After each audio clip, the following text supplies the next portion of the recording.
Breaking news in the forgery and identity fraud case against a Portsmouth councilman. In court documents just filed, a special prosecutor alleges Mark Whitaker and his attorneys have acted unethically when dealing with witnesses. The prosecutor is asking a judge to allow evidence of hearsay by alleged victims in the case.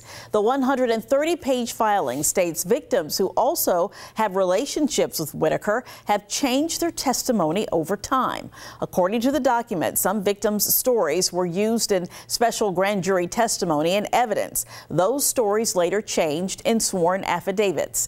To clear things up, witnesses like Whitaker's sister have been subpoenaed to appear at a motions hearing in June.